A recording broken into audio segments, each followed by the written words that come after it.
Hey guys, so look, I just wanted to explain the diagram that I sent you uh, in a little bit more detail, so you can understand it. Hope it's pretty understandable. Just looking at the pyramid and kind of seeing how you can progress from an injured athlete to an injury-free athlete. But like I mentioned, these are the common levels, or the kind of buckets that different people that come to see me are in. And not everybody that comes to see me is injured, um, uh, like injured in a way that they can't participate. Some people are injured, and they're recovering from an injury, but they're getting to that stage where they're kind of like going up and down, up and down. Um, and some people are just they've had a past injury, who and they're getting better.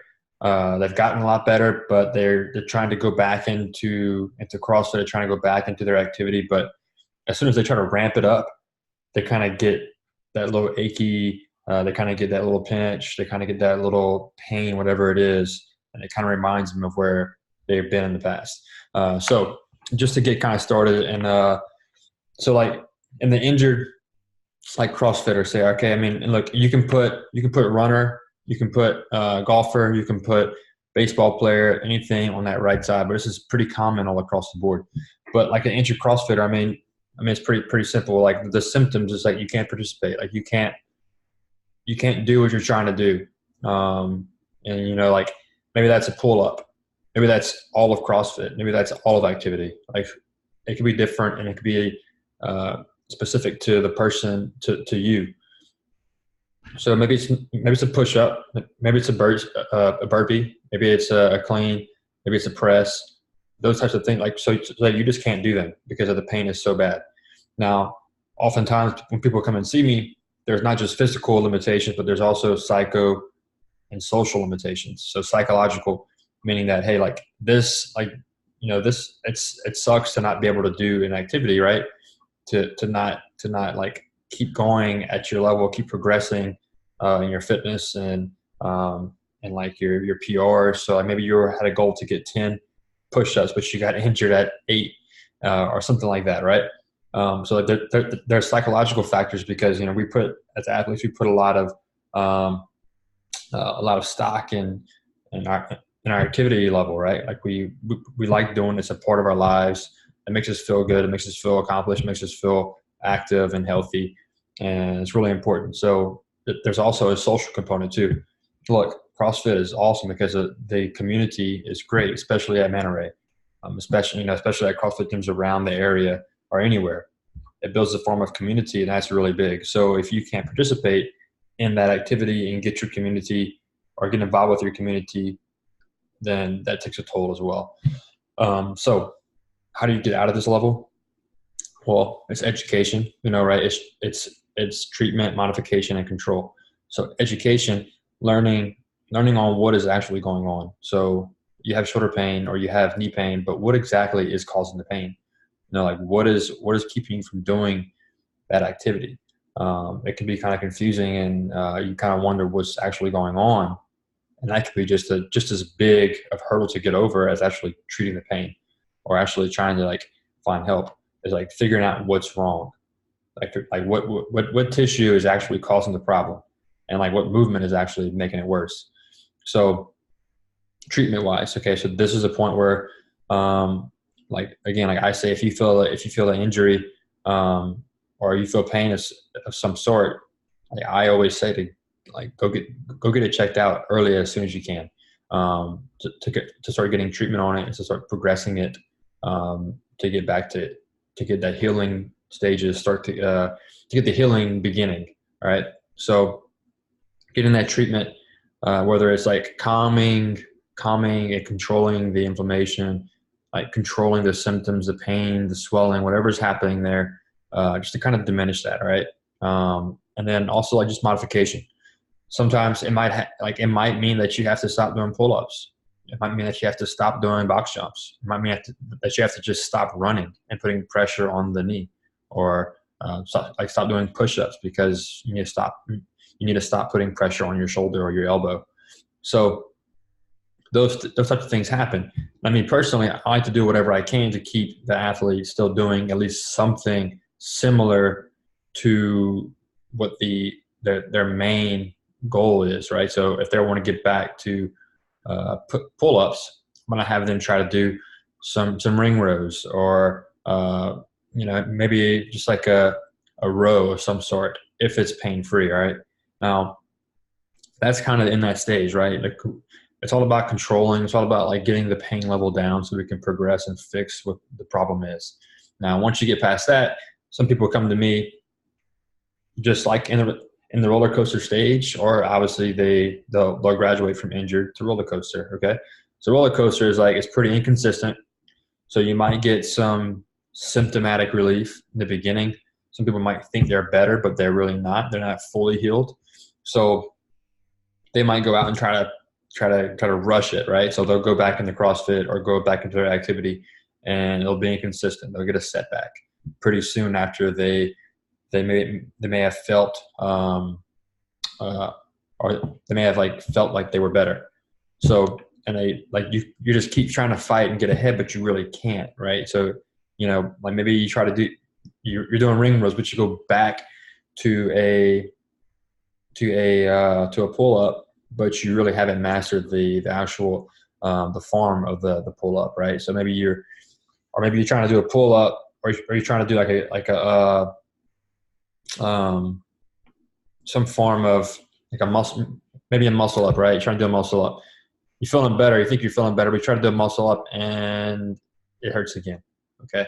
So you kind of skipped over a level or a few progressions to get to the muscle up. So in this stage too, there's still some symptoms there, but you really have to start addressing the problems of what's causing the pain. So like, maybe it's not your elbow that's causing the pain in your shoulder, or maybe it's not your elbow that's causing the pain in the elbow. Maybe it's your shoulder. Maybe it's your scapular strength. Maybe it's your ability to get your core engaged that's not allowing you to use your shoulder and put your shoulder in a good position in the pull-up. Maybe it's your glute strength. Maybe it's the way you're balancing the proprioception of your lower extremity that's putting your knee at a bad position whenever you jump off and onto the box. So this is the time where like you have to try to figure out, like we have to look at you on video, all right, show you, figure out what you're doing wrong, figure out like how you can improve it. And that's where you're going to see the biggest, the best improvements and the best outcomes if we really tackle the problems and not the symptoms. All right. So once you get out of this roller coaster stage, you're going to graduate to tentative. All right. You're feeling really good. Like these patients are doing really, really well. They're feeling better. Their tissue, their injury is actually healing. It's at a good healing point in a continuum of healing. But so we're trying to get them back into the activity, trying to get them increase the intensity a little bit, try to test it. But as soon as they get to this point, they try to increase it too much, and then it brings them back down to roller coaster, or if they just keep getting injured, and they can't really do the intensity of the activity that they're really wanting to do. Now, some people have come to me in this level where they've tried to manage this on their own, and they've rested. They've rested, and they're able to get back into going back into the activity. So maybe it's like they're having pain with back squats. So they stop doing the activity, but then once they go back and try the workout or the exercise, it might feel better for a little bit, but maybe they start to get back at that weight or at that volume that they were at, and then their knee starts hurting again. So because the problem wasn't really fixed, they just rested it. They brought the inflammation down. Maybe they took some painkillers and it helped, but the problem was still not addressed. All right. So again, at this point in time, you're trying to incorporate a lot of different things, not just the injured area, not just the injured extremity, but you're trying to increase the intensity in a controlled manner. Like that's what I would focus on. Try to get a plan for you as far as the progressions to back squat, or the progressions to like a muscle up, or the progressions to like maybe a box jump or landing or running. And then also incorporating a lot of different things, not just your scapular strength, but maybe that's also your core strength. Maybe that's also getting comfortable with putting your hands on the ground and doing a push up and moving with your hands on the ground. Okay. And not just moving your arm just around in the air or holding, pulling something. So a lot of different things can go into play here to really put you on the right path to success to get you injury free. And then if you're injury free, you're feeling pretty good, that's where we all want to be, right? That's great. You're finally getting like where you want to be, and you're finally getting good progress. Okay. At this point, look, people don't have to come and see me. Like this is where like you have like a great coaching staff at your gym. Okay. This is where you have people who are going to put you through those programs. Okay. Once you get through those bottom levels, or once you get control of your body better, you learn how to move a little bit better, learn how to what you're looking for as far as the squat form, as far as the pull up, and some things that you can do to keep that base of strength and stability and mobility. Then that's where you can be. Like that's the main goal, and that's where you're going to see the biggest improvements with your coaches in your CrossFit gyms or your functional fitness gyms or whatnot. So that is the just the explanation of some people that come to see me and how they can fall into these 4 levels, and how I can kind of go about getting them from injured to injury free. So hope that helps kind of make it more understandable about what I do and how I could help. If you have any questions about any of this, I'd be happy to talk with you.